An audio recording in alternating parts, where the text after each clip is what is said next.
Diana Ernestine Earl Ross was born on March 26, 1944 in Detroit, Michigan. Now, she was raised in the Brewster Douglas housing projects. Diana came from humble beginnings, but even then, she had that it factor.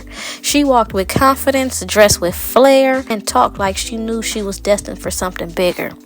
In high school, Diana joined a group called the Primettes, which later evolved into the iconic Supremes, alongside Florence Ballard and Mary Wilson. Now, keep in mind that Florence Ballard is the one who started the group.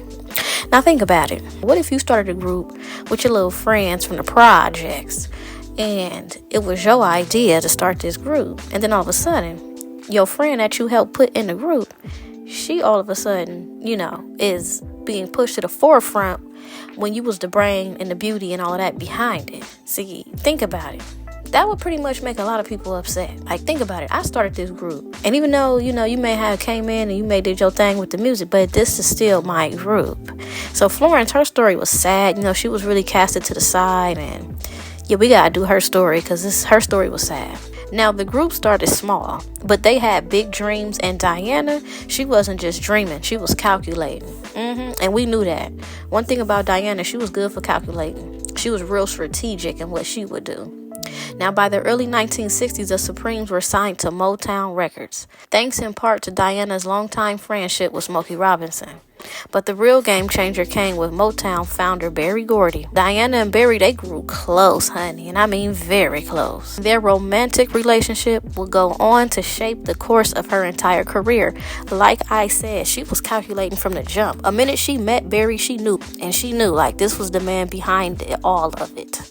So if she had Berry in her pocket, she was good. And that's exactly what she did. And mind you, Florence started the group. So think about it. If you was in Florence's shoes, and then a friend that you put on and put in your group, and they like out-surpassed you, and then they sleeping with the founder, the CEO of the business, of the Motown Records, and all of a sudden he's promoting her over you when you was the brains behind the group. Yeah, you gonna be mad. That's just human nature. Like, Florence was the one that came up with this idea of the Primettes, aka the Supremes now.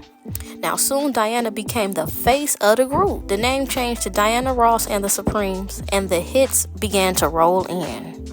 Where Did Our Love Go? Baby Love, Stop in the Name of Love, Before You Break My Heart, and You Can't Hurry Love.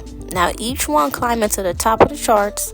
By 1967, the Supremes had more number one hits than the Beatles at one point. And if y'all know anything about the Beatles, that was hot. That was a big deal. If y'all knew anything about the Beatles and how big they were, for them to have music that outsurpassed their music, yeah, they was on top of their game. But behind the scenes, things weren't nearly as harmonious. Florence Ballard, one of the group's co-founders, began to fade into the background. Her powerhouse vocals were no match for Diana's growing influence, and some say her close connection with Berry Gordy is the reason why she was shining. Now, eventually, Flo was pushed out of the group, replaced and left to watch from the sidelines as Diana's star exploded. And it's sad because it's like, just think of it like you being kicked out of your own group that you started from scratch. She could have picked anybody to be in her group, but she chose her friends, her good peoples, her Diana and them. And it's really sad because there was no way that, Florence should have been casted to the side. It was a lot of favoritism going on. Now, Florence died broke, alone, and mostly forgotten. A heartbreaking counterpart to Diana's rise. Now, if you ask me, we didn't forget about Florence. Oh, no. We didn't forget about the beauty and the brains. We did not forget about her. Like I said, Diana was having those big old eyes and, and she was batting them eyelashes when she met Mr. Berry Gordy. And he fell for it. And then whatever she would tell him, she was in his ear like, well, Florence thinks she bigger than the program. And then Berry was like, okay, well, I got a plan for her. That's pretty much how it worked out because she in bed with him. She was putting that thing on him. And then he was like, walking in the clouds. So he said, okay, whatever you want, Miss Ross.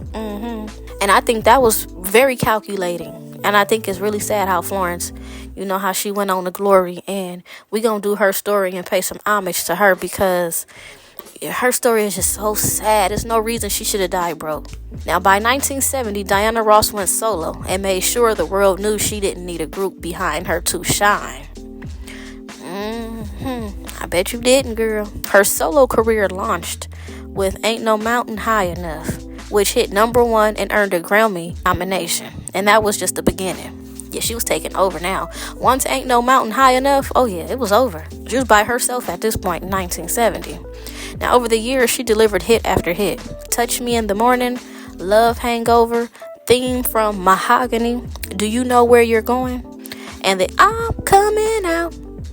I want the world to know. Gotta let it show. Yeah, that was the one. Okay, that's still my jam too.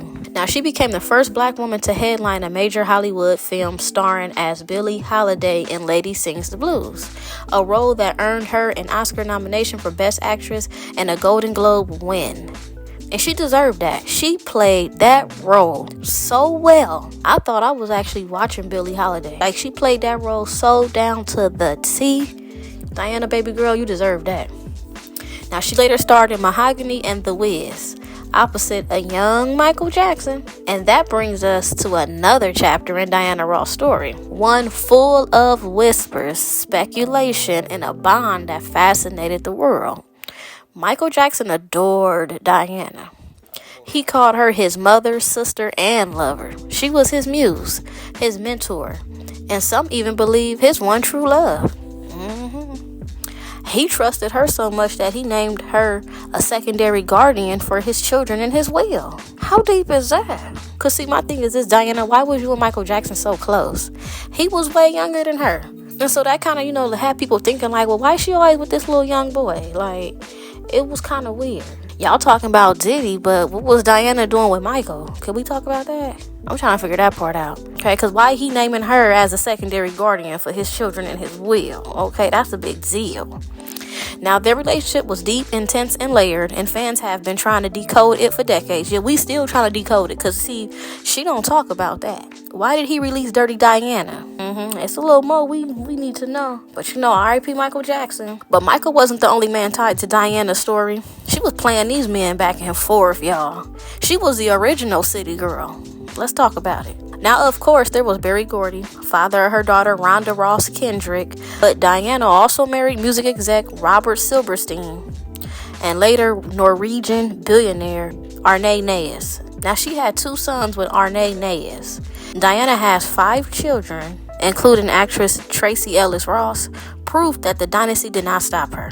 And while she dominated the charts, her accolades piled up. She had 12 Grammy nominations plus a Lifetime Achievement Award in 2012, an Oscar nomination and Golden Globe win, American Music Awards, Soul Train Awards, and BET Honors.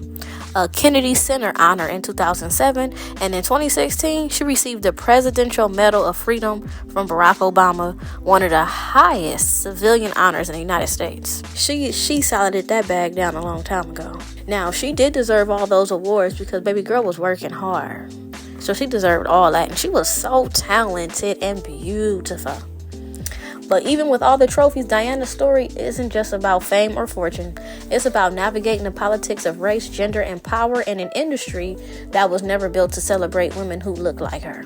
It's about ambition, control, reinvention. She's been labeled a diva, a boss, a backstabber to some, a trailblazer. But see, that all depends on who you ask, okay? But one thing's for sure, Diana Ross knew how to play the game. And more often than not, she won. And see, that's the thing about the industry. You gotta know how to play the game. In some cases, people get played in the industry because they wear their heart on their sleeve, they green, and they naive. Some people are.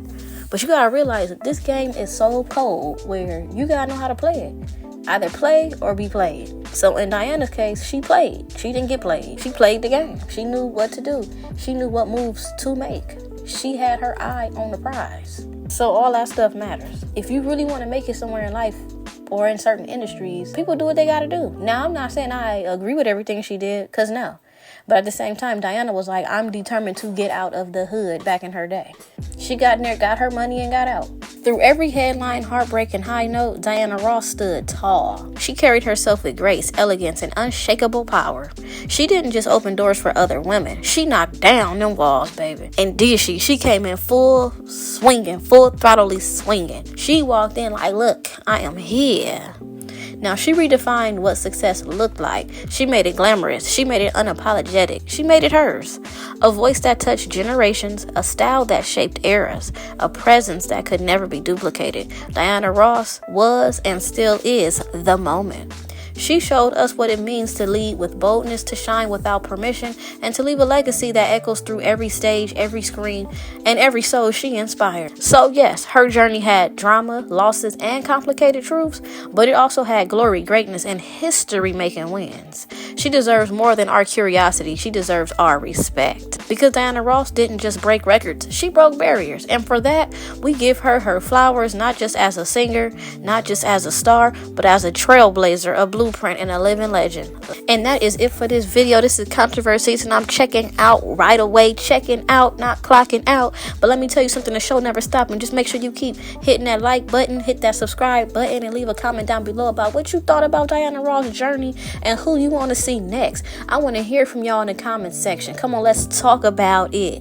Tell me what's on your mind in the comment section. I need to hear it. So let me know what y'all want to hear next video, and I am checking out this thing. Wow.